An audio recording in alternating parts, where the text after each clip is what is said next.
The enormous desire of humanity as a whole now for peace in the world and to resolve these conflicts. It seems that there's an energy pouring in which is creating a unity among the ordinary public, and I think that this will be the powerful tool which will cause the real change in the world. Yeah, the rich folks had all decided to share their money with the poor, and the leaders had disbanded all the armies, not another dollar spent on war. And they'd stop building prisons, put that money in our schools and our neighborhoods. Instead of building bombs and things we don't need, we were all of us working for the greater good. Yeah, they stopped clear cutting the forests and killing all the animals. Stopped dumping poison in the ground and the rivers and the seas. Food and shelter, healthcare guarantee.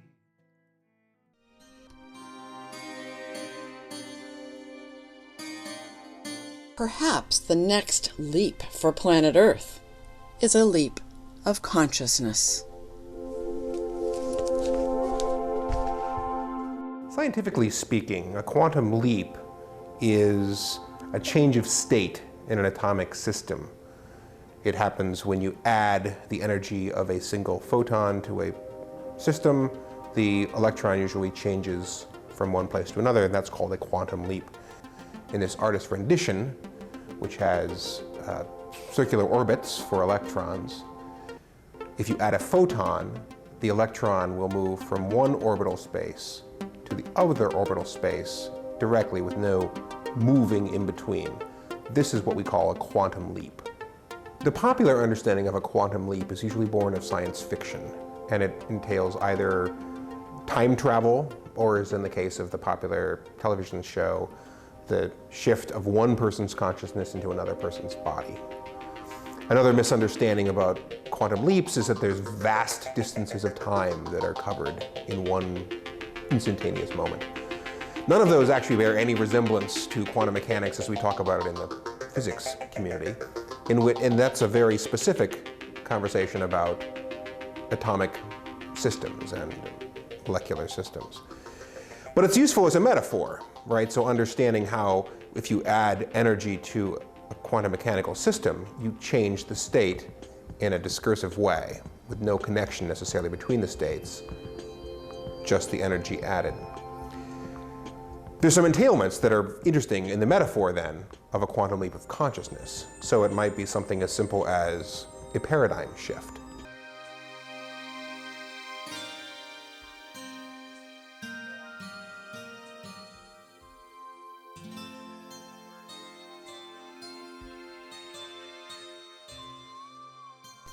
What's it going to take to get from this old paradigm to a new paradigm?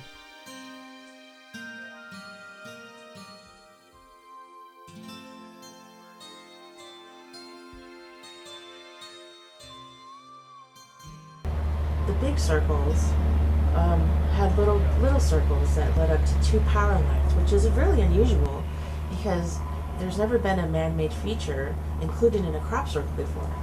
The very next day, the farmer mowed the circle down, completely obliterated it down to the dirt. And the paper ran the crop circle on the front page because a couple years ago, prior to this circle, there was another circle that made international news headlines because there's never been one in North America before.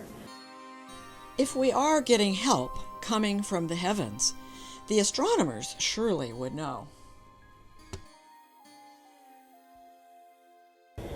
As far as what's out there on the planets, I think the possibilities are endless. We don't know unless we go out and explore, and that's part of what we do here at Challenger Learning Center is we try to get kids really engaged and excited about knowing that that's something they can look into doing in their lives when they grow up.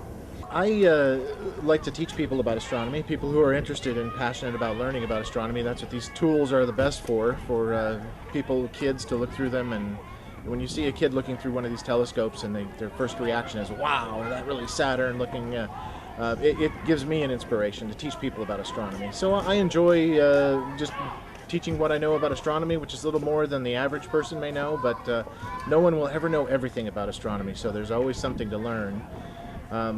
As far as UFOs, not a believer at all. I think it's a bunch of hooey. I'm studying astrophysicist and cosmologist, and I'm volunteering today at Chabot. And I think about anybody has seen what appeared to be meteors coming in that changed course, and things like that.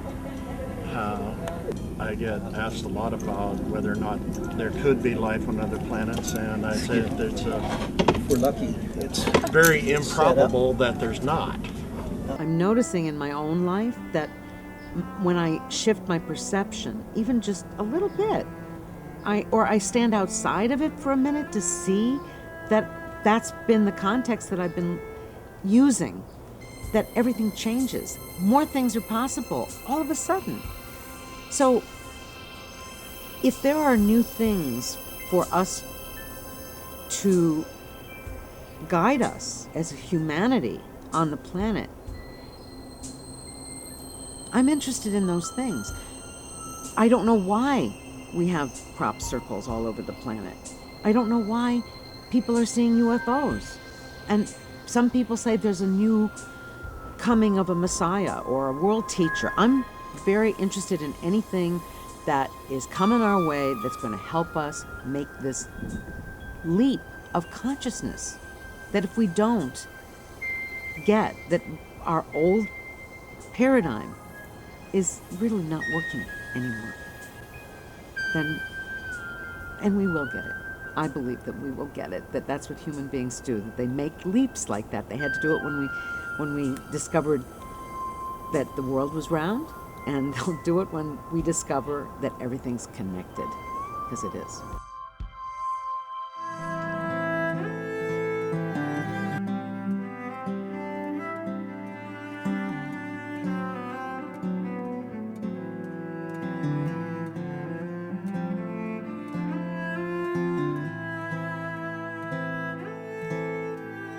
Yes, we have it in our power to change the way we live.